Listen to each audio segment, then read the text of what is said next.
Chapter number 13 nucleus weightage ની જો વાત કરું તો અરાઉન્ડ 5 to 6 માર્ક્સ નું વેટેજ છે. પ્રમાણમાં ચેપ્ટર ઘણું બધું સહેલું છે. ચાર પાંચ કન્સેપ્ટ્સ જે છે એ પણ બહુ ઈઝી છે. ઓલરેડી તમને થોડા ઘણા કન્સેપ્ટ નો ખ્યાલ છે. છેલ્લે ન્યુક્લિયર ફિઝિક્સ છે એના થોડા ઘણા કન્સેપ્ટ તમારા માટે ન્યૂ છે. સૌથી પહેલા ન્યુક્લિયસ શું છે એનો ખ્યાલ રુધરફોર્ડના મોડેલ દ્વારા મળ્યો. એના પહેલા જે થોમ્સને પરમાણુ મોડેલ સમજાવ્યું, પરંતુ રુધરફોર્ડના મોડેલથી એવી ખબર પડી કે પરમાણુના કેન્દ્રનો ભાગ દળદાર છે. એની ત્રિજ્યા અરાઉન્ડ 10 ની -14 કાં તો 10 ની -15 ઘાત મીટરના ક્રમની છે. હવે આવું જે ન્યુક્લિયસ છે એમાં એવી ખબર હતી કે ધન વિદ્યુત ભાર છે. બીજું શું છે કે જે તે સમયે વૈજ્ઞાનિકોને ખબર નહોતી. હવે એની અંદર કયા કયા પાર્ટિકલ્સ, ફિઝિક્સ શું કહેવા માંગે છે એની સાથેનું, ધેટ મીન્સ એની ત્રિજ્યા શું હોઈ શકે, એનું કદ, એની ઘનતા, એની સાથે કેમ આવા નાના કદમાં ઘણા બધા કણ જકડાઈને રહે છે, ન્યુક્લિયર પ્રક્રિયા શું કહેવા માંગે છે, આ બધું જ ન્યુક્લિયસની સાથે સંકળાયેલું છે. અને છેલ્લે ન્યુક્લિયર રિએક્ટર સમજવાનું છે. સ્ટાર્સ અને સનની અંદર જે થતી સંલયનની પ્રક્રિયા છે જેના કારણે આટલી બધી ઊર્જાનું ઉત્સર્જન થાય છે એ બાબતને આપણે સમજવાનું છે. રાઈટ? સ્ટાર્ટિંગ જે છે એની અંદર આપણે જે સમજવાનું છે તે કે આપણે કામ કોની સાથે લેવાનું છે, બહુ જ નાના કણના એના કેન્દ્રના ભાગ સાથે, એટલે કે ન્યુક્લિયસ સાથે. હવે એનું દળ બહુ વધારે હોય નહીં. હવે જો એનું દળ બહુ વધારે નથી તો એવા દળને તમે કિલોગ્રામમાં દર્શાવી શકો નહીં. તો એવા દળને દર્શાવવા માટે એક નવો એકમ સમજાવવો પડે. આ નવા એકમને ઓલરેડી તમે જાણો છો, પણ એની ડેફિનેશન, એની વેલ્યુ વગેરે હું ફરીથી તમને સમજાવું. એકમનું નામ છે 1U. U એનો મતલબ 1 AMU. AMU નો મતલબ એટોમિક માસ યુનિટ એવું થાય. આનું પૂરું નામ એટોમિક માસ યુનિટ. આ 1 AMU બરાબર કેટલા કિલોગ્રામ થાય, તો એની વ્યાખ્યા જો તમને સમજાવું પછી એનું સૂત્ર આપો કે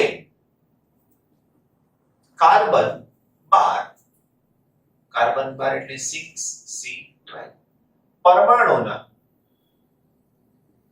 દળના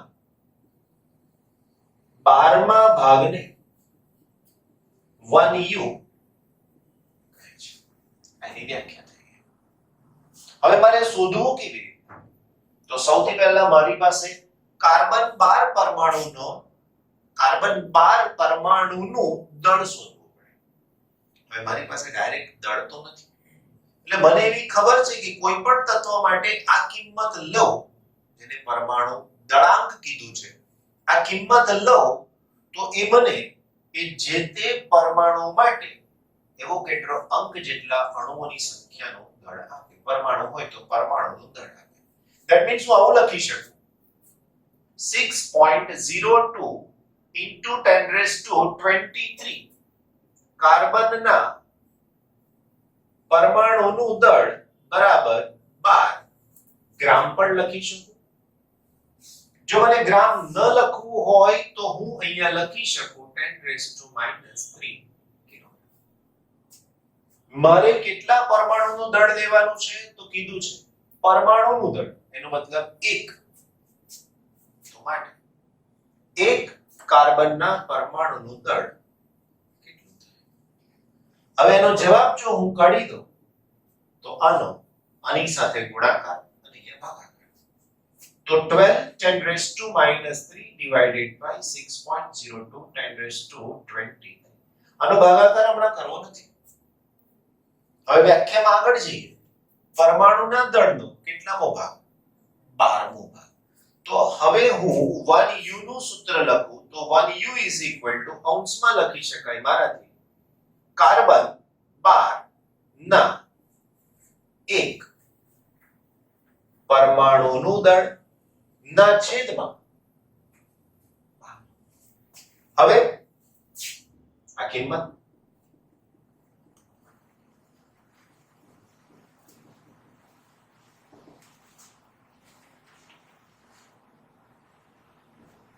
કેન્સલ 23 ઉપર જશે 26 આનો ભાગાકાર કરશો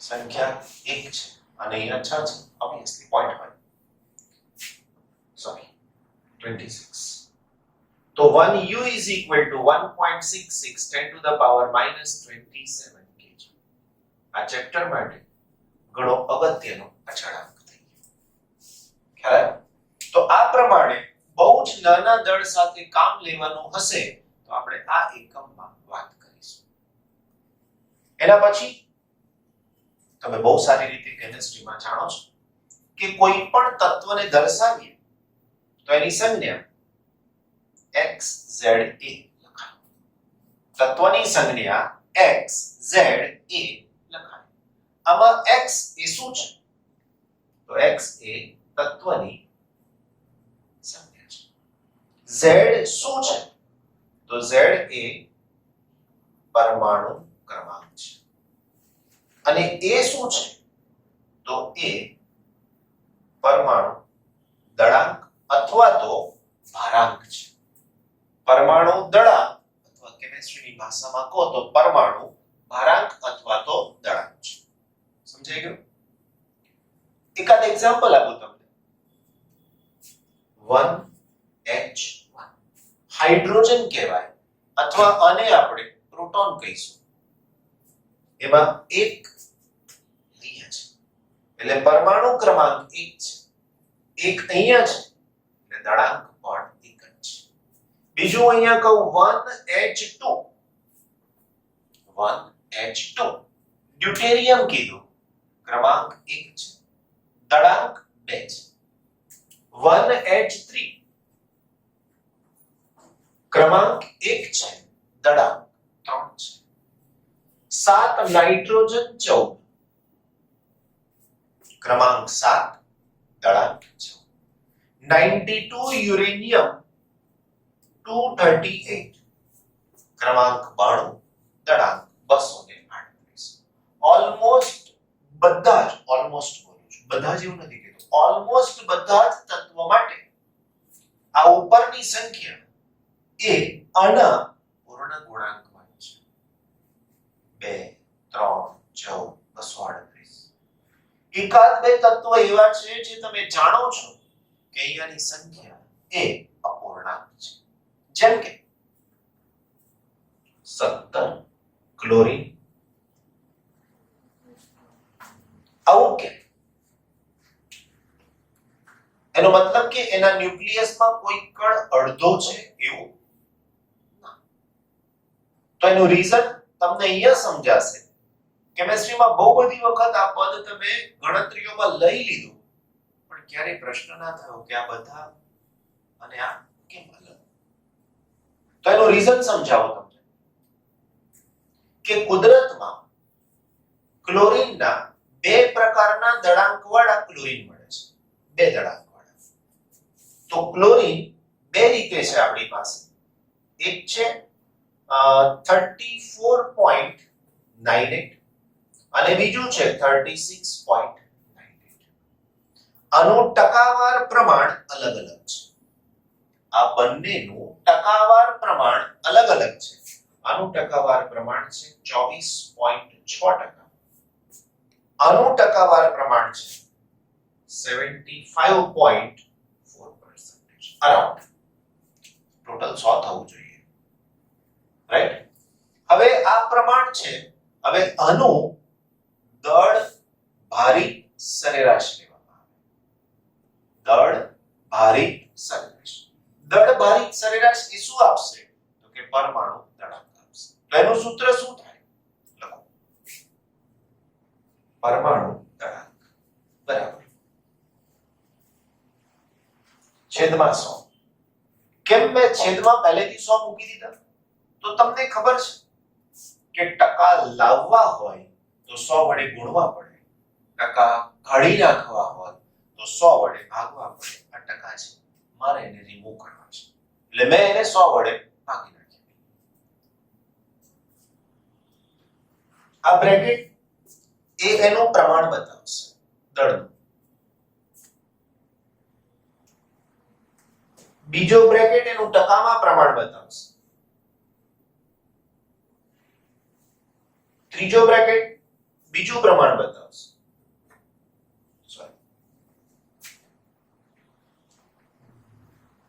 ચોથો બ્રેકેટ એની વેલ્યુ બતાવશે. છેદમાં 100 ખબર પડી ગઈ. એવું જરૂર નથી કે બે જ પ્રમાણ હોય, કેટલાક માટે 3 આવે 4 આવે, બધાને આ રીતના લખતા છે, જવાબ શોધતા છે.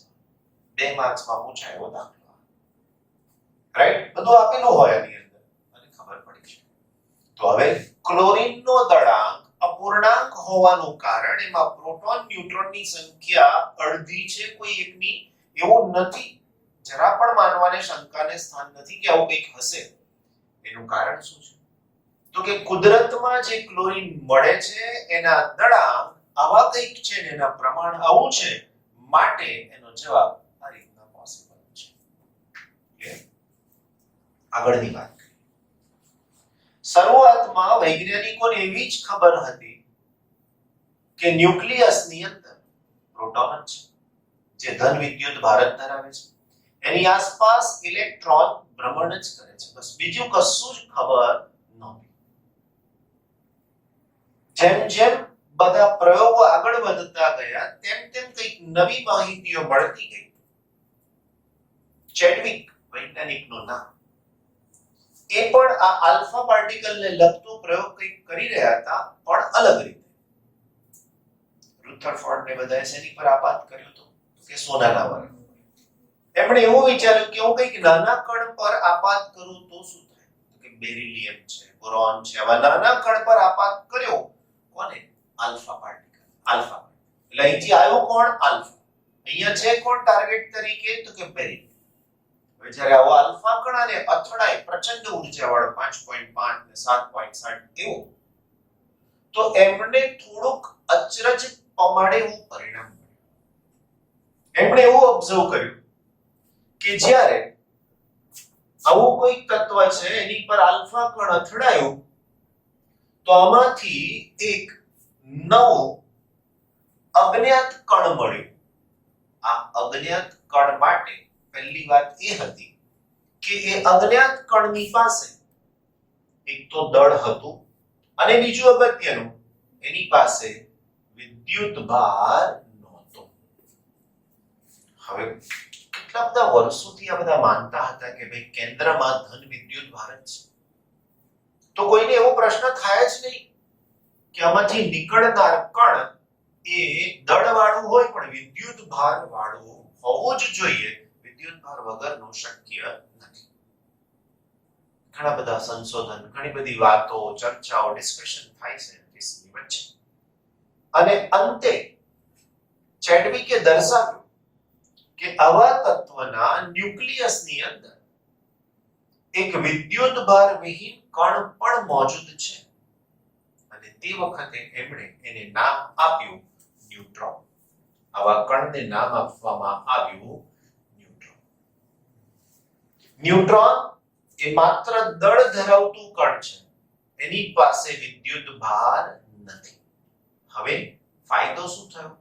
તો વિદ્યુત ભાર નથી તો એનો ઉપયોગ તમે આલ્ફાની જગ્યાએ કરાવી શકો છો.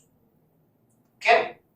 તો ખબર હતી, રુથરફોર્ડના પ્રયોગમાં ખબર હતી કે આલ્ફા જાય છે ન્યુક્લિયસને અથડાય છે, છેક અડકીને પાછો આવી શકતો નથી. કારણ શું હતું? ન્યુક્લિયસ ધન અને આલ્ફા પણ ધન, એટલે અપાકર્ષણ થઈ ગયું. ઇલેક્ટ્રોન ચાલતો વાંધો નહીં, પણ આલ્ફા ના ચાલે. ઓકે, ઇલેક્ટ્રોન પાસે પાછો વિદ્યુત ભાર તો છે જ, તો એના કરતા વિદ્યુત ભાર વિહીન કણ એ સૌથી સારામાં સારું પ્રકાલિત કણ કહેવાય. એની સાથે આગળની જો બીજી વાત કરું તો ઉત્સર્જિત કણ એ જ્યાં સુધી ન્યુક્લિયસની અંદર છે ત્યાં સુધી એ સ્થાયી છે. ફરીથી ન્યુટ્રોન ન્યુક્લિયસની અંદર છે ત્યાં સુધી એ સ્થાયી છે. જેવું એ ન્યુક્લિયસની બહાર નીકળે છે તો એનું તરત જ પ્રોટોન, ઇલેક્ટ્રોન અને એન્ટી ન્યુટ્રિનોમાં એનું વિભાજન થઈ જાય છે.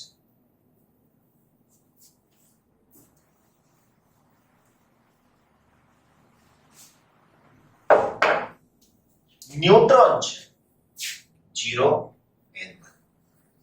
શેમાં વિભાજન થયું એમ? Proton 1 p 1. બીજું શેમાં વિભાજન થયું? તો કે -1 e 0. પ્લસ બીજું શેનું ઉત્સર્જન થયું? તો કે એન્ટી ન્યુટ્રિનો. તો આ કોનો સિમ્બોલ વાપર્યો આપણે, અથવા તો આ શું દર્શાવે છે વાલા બાળકો? તો કે ન્યુટ્રોનને દર્શાવે છે. આ શું છે? તો કે પ્રોટોનને દર્શાવે છે. આ ઇલેક્ટ્રોન છે. આવું હોય તો ન્યુટ્રિનો, આવું હોય તો એન્ટી ન્યુટ્રિનો. દરેક વસ્તુ સમજાવું છે. Z એ ક્રમાંક છે. આ તત્વની સંજ્ઞા છે અને આ એનો તળાંક છે. ન્યુટ્રોન માટે ક્રમાંક નથી એવું જુઓ. એની પાસે માત્ર તળાંક છે. ન્યુટ્રોનનો સિમ્બોલ એટલે પ્રોટોનનો સિમ્બોલ p. પ્રોટોન એટલે બીજું કશું છે નહીં વાલાઓ, હાઇડ્રોજનનું માત્ર ન્યુક્લિયસ છે આ પ્રોટોન. એને ક્રમાંક છે પણ એને દળાંક એક જ છે, રાઈટ? ઇલેક્ટ્રોનમાં કંઈક નવું છે. અહીંયા -1 છે, અહીંયા -1 છે. આ ચેપ્ટરમાં આગળ આવશે એટલે પાછું વધારે ડિટેલમાં લઈ જઈશ, પણ હમણાં બહુ નથી લઈ જતો. ઇલેક્ટ્રોનના સિમ્બોલમાં -1 e અને 0, આની પાસે પણ દળાંક નથી. આ કણની જરૂર કેમ પડી? તો દ બ્રોગલીએ એવું સમજાવ્યું વૈજ્ઞાનિકોના પ્રશ્નોના જવાબ કે જેટલા જેટલા કણનું ઉત્સર્જન થાય છે એની અંદર ઊર્જાનું સંરક્ષણ થઈ શકતું નહોતું. તો થિયોરેટિકલી દ બ્રોગલીએ સમજાવવાની કોશિશ કરી અને એમણે કીધું કે આવું કોઈ કણ ઉત્સર્જન પામે છે અને એના પરિણામ સ્વરૂપ ઊર્જાનું સંરક્ષણ અને બીજું કોણીય વેગમાનનું સંરક્ષણ જે તે સમયે સમજાવવામાં આ કણ ઉપયોગી હતું. એક ઊર્જાનું સંરક્ષણ અને બીજું કોણીય વેગમાનનું સંરક્ષણ સમજાવવામાં આ પદ ઉપયોગી હતું, એટલે એને ઇન્ટ્રોડ્યુસ કરવો પડ્યો. ચેડવિકને આ શોધ બદલ નોબેલ પ્રાઇઝ પણ આપવામાં આવ્યો. દળની વાત કરીએ તો સૌથી હલકું દળ એ ઇલેક્ટ્રોનનું. એનાથી થોડુંક નહીં, ઘણું બધું વધારે, લગભગ 1700 જેટલું ઘણું વધારે, 1600-1700 ગણું પ્રોટોનનું દળ, અને હાઈએસ્ટ દળ એ ન્યુટ્રોનનું છે. થોડુંક વધારે છે પ્રોટોન કરતા, પણ હાઈએસ્ટ દળ 3 કણની વાત કરીએ તો એ ન્યુટ્રોનનું છે એવું આપણે કહીએ છીએ. ક્લિયર? એટલે સુધી પહેલી વ્યાખ્યા આપણી પાસે હમણાં કીધું એ પ્રમાણે આઇસોટોપ્સ, બરાબર? શું કહેવાય?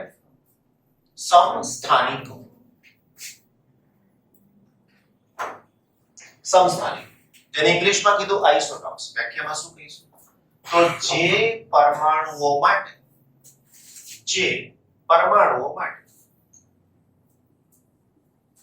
શું સમાન હોય? તો કે Z સમાન. શું અસમાન હોય? તો કે A અસમાન. Z સમાન એટલે ક્રમાંક સમાન, A એટલે પરમાણુ દળાંક અસમાન, તો તેઓને એકબીજાના સમસ્થાનિકો કહેવાય. એક્ઝામ્પલ આપીએ તો આના માટે હમણાં લખ્યું 1h1 1h2 1h3, આ બધા એકબીજાના સમસ્થાનિકો. બીજી વ્યાખ્યા સમદળીય, જેને ઇંગ્લિશમાં અને આઇસોટોપ્સ અને આઇસોપાર્સ. શું હોય? તો કે જે પરમાણુઓ માટે Z જુદા જુદા એટલે અસમાન અને A સમાન હોય તો એને શું કહેવાય? એકબીજાના સમસ્થાનિકો કહી શકાય, રાઈટ? સોરી, સમદળીય કહી શકાય, આઇસોપાર્સ કહી શકાય. એના એક્ઝામ્પલ આપીએ તો 1h3 અને એનું બીજું એક્ઝામ્પલ 2h.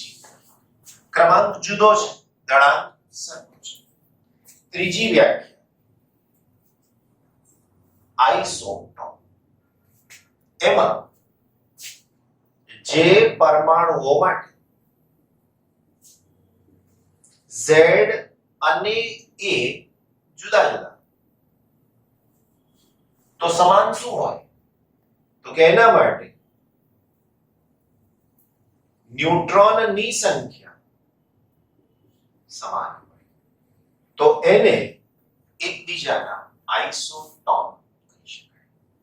એની જોડમાં 1H3 અને 2He4. હવે આમાં ન્યુટ્રોનની સંખ્યા કેવી રીતે શોધાય?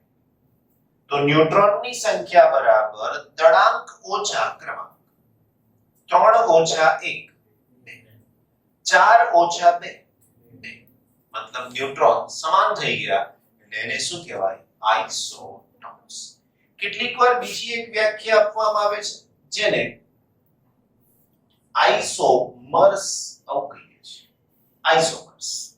આઇસોમર્સ નો મતલબ કેટલાક પરમાણુ માટે ક્રમાંક અને દળાંક બેઉ સમાન હોય.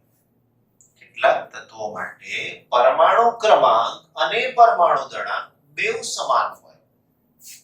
Z અને A સમાન. તો જુદું શું હોય? તો એના રેડિયો એક્ટિવ ગુણધર્મો જુદા. તો એને શું કહેવાય? આઇસોમર્સ કહેવાય. બ્રોમિન Br આવું એક તત્વ છે કે જેની માટે આ શક્ય બને છે. આ વ્યાખ્યા કમ્પલસરી મોડે કરવાની, કારણ કે આનો યુઝ આના જે એક્ઝામ્પલ્સ આના જેવા બહુ જ બધા પોસિબલ છે. તો નીચેનામાંથી કયું શક્ય છે એમ કહી અને તમને પ્રશ્ન પૂછી શકે છે. ઓકે. ન્યુક્લિયસનું પરિમાણ 13.3 નંબરનો ટોપિક. આગળ વાત કરીએ પ્રમાણે કે આલ્ફા કણને જ્યારે ટાર્ગેટ પર અથડાવવામાં આવ્યો સોનાના ન્યુક્લિયસ પર, તો પ્રશ્ન એક હતો કે આલ્ફાનો ધન વિદ્યુતભાર ન્યુક્લિયસનો ધન વિદ્યુતભાર અપાકર્ષણ થવાના પરિણામ સ્વરૂપ આલ્ફા કણ છે ન્યુક્લિયસને અડકીને પાછો આવતો નહોતો. તેમ છતાં ન્યુક્લિયસની સાઈઝનો અંદાજ મળ્યો. સાઈઝ એટલે એની ત્રિજ્યાના પરિમાણ. પણ એ સાચા નહોતા. થોડાક હજુ વધારે એની કિંમત ઓછી હોય એવું માનવામાં આવતું. ઘણા બધા વૈજ્ઞાનિકોએ અલગ અલગ રીતે એના પ્રેક્ટિકલ કર્યા, પ્રયોગો કર્યા. અત્યારે તો બહુ જ અલ્ટ્રા મોડર્ન પ્રેક્ટિકલ પોસિબલ છે. ચેડવિકની ન્યુટ્રોનની શોધ પછી સૌથી સારો જો કોઈ કણ અથડાવવા માટેનો હોય તો એ ન્યુટ્રોન છે. કારણ બહુ ઝડપથી સમજાયું છે કે ન્યુટ્રોન પાસે તો વિદ્યુતભાર છે એટલે આકર્ષણ પણ નહીં, અપાકર્ષણ પણ નહીં, કશું જ છે. તેમ છતાં જે તે સમયે ઇલેક્ટ્રોનને પ્રતાડિત કણ તરીકે લીધો અને એના ઉપરથી ન્યુક્લિયસની ત્રિજ્યાનો અંદાજ મેળવવામાં આવ્યો અને લગભગ સાચા મૂલ્ય જેટલો મળ્યો. હવે એનું સૂત્ર શું છે તે સમજાવો. ન્યુક્લિયસની ત્રિજ્યા R is equal to R0 a raised to 1/3. આ R એ ન્યુક્લિયસની ત્રિજ્યા છે. R0 એ અચળાંક છે અને R0 અચળાંક એ જુદા જુદા પ્રયોગ માટે જુદો જુદો હોય. ઇલેક્ટ્રોન અથડાવો તો અચળાંકની કિંમત અલગ મળે. પ્રોટોન અથડાવો તો કંઈક અલગ હોય. ન્યુટ્રોન અથડાવો તો કંઈક અલગ હોય. એટલે પ્રતાડિત કણ પર આધારિત છે. પણ સામાન્ય રીતે R0 ની વેલ્યુ ઇલેક્ટ્રોન સાથેના પ્રયોગ માટે 1.2 FM. FM નો મતલબ fermi, 10 to the power -15 metre. આટલું મળે છે. રાઈટ? એ શું છે? તો કીધું એ પ્રમાણે પરમાણુ દળાંક છે. કોઈને એમ થાય કે આના ઉપરથી આપણે ત્રિજ્યા કેવી રીતે શોધીએ? તો એક એક્ઝામ્પલ આપું. 13 એલ્યુમિનિયમ 27. 13 એલ્યુમિનિયમ 27. 13 એ પરમાણુ ક્રમાંક, Al એ તત્વની સંજ્ઞા અને 27 એ પરમાણુ દળાંક. ફરીથી 13 ને પરમાણુ ક્રમાંક કહેવાય. આ તત્વની સંજ્ઞા થઈ અને 27 એ પરમાણુ દળાંક આપે છે, જેની કિંમત હું અહીંયા મૂકી દઈશ. તો માટે r કોના માટે શોધ્યું? Aluminium. that is equal to r naught a raised to 1/3. r naught, that means 1.2. 27 raised to 1/3. 27 27 3 નો ઘન થાય. આ 3 કેન્સલ. 1.2 into 3, તો r aluminium, that is equal to 3.6. આ સિમ્પલ તમને કેલ્ક્યુલેશન શીખવાડું કે કેવી રીતે ત્રિજ્યા શોધી છે. કોઈ એમ કે સર આપણે એનું કદ શોધવું છે, ન્યુક્લિયસ નું કદ. ન્યુક્લિયસ નું ગોળા સ્વરૂપે લઈએ છીએ, તો એના કદનું સૂત્ર શું થાય? એના કદનું સૂત્ર થાય ન્યુક્લિયસ નું કદ v is equal to 4/3 pi r cube. હવે આ કિંમત હું અહીંયા મૂકી દઉં. સોરી,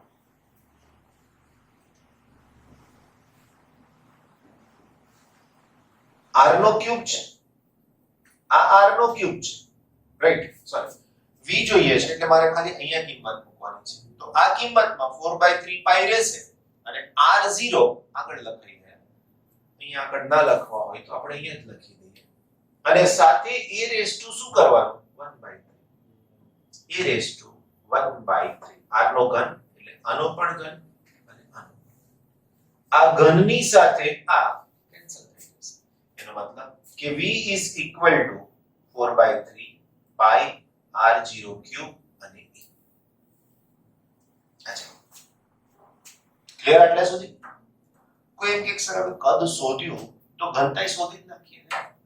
તો ઘનતાનું સાદું સૂત્ર, તો ન્યુક્લિયસની ઘનતા ρ is equal to દળના છેદ. હવે દળ લાવવું ક્યાંથી? દળ લાવવું ક્યાંથી? ન્યુક્લિયસ. તો હમણાં તમને સમજાય. 27 એ દળાંક છે. દળાંકનો મતલબ એવું પણ કીધું કે ન્યુક્લિયસમાં રહેલા પ્રોટોન અને ન્યુટ્રોનની સંખ્યા. ન્યુક્લિયસમાં જે રહે એને નામ શું આપ્યું આપણે? ન્યુક્લિયોન. ન્યુક્લિયસમાં રહે એને નામ શું આપ્યું? ન્યુક્લિયોન.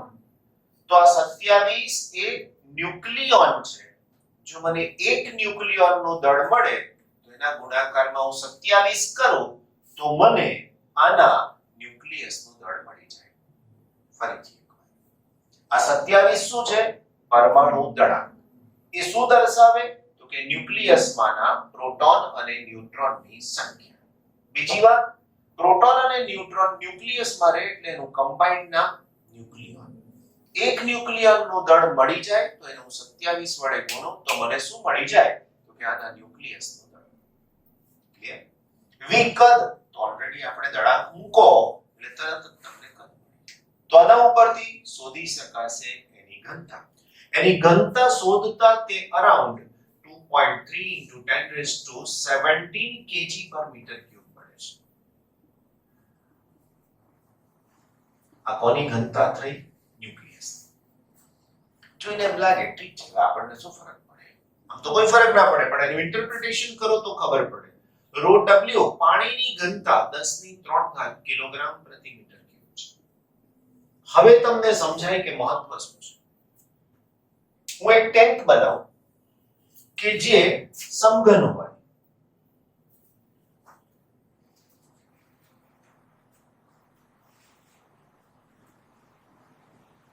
એની લંબાઈ 1 મીટર, એની પહોળાઈ 1 મીટર અને એની ઊંચાઈ પણ 1 મીટર.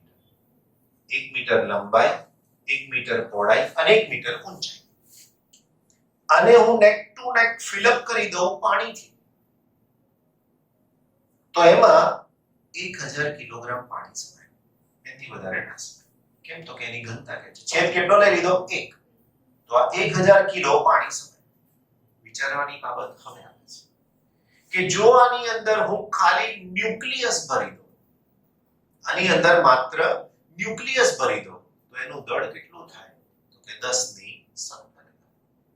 વિચારી 10 ની 17 ઘાત 1 મીટર લંબાઈ 1 મીટર પહોળાઈ અને 1 મીટર ઊંચાઈ આટલા બોક્સનું વજન કેટલું વિચારી શકીએ આપણે તો કે 1000 2000 5000 10000 કિલો એનાથી વધારે વિશેષ ના હોય પણ આ શું કહે છે 10 ની 17 ઘાત કિલો બહુ જ વધારે કહી શકાય રાઈટ એનો મતલબ કે પરમાણુનો ન્યુક્લિયસ એ તત્વનું 99.99% દળ ધરાવે છે એ પણ બહુ જ ઓછી જગ્યામાં ધરાવે છે માટે જેની ઘનતા વધારે છે અને એટલે જ કહીએ છીએ કે ઇલેક્ટ્રોન જ્યાં ભ્રમણ કરે છે એ બહુ જ દૂર છે અને એટલે જ એવું કહીએ છીએ કે પરમાણુનો મોટો ભાગ ખાલી છે એટલે તો થયું હતું કે આલ્ફા કણ સીધા આયા એવા જ નીકળી ગયા હતા એને કોઈ પ્રકિરણની શક્યતા નહોતી થોડા ઘણા પ્રકિરણ પામ્યા હતા રુથરફોર્ડના પ્રયોગથી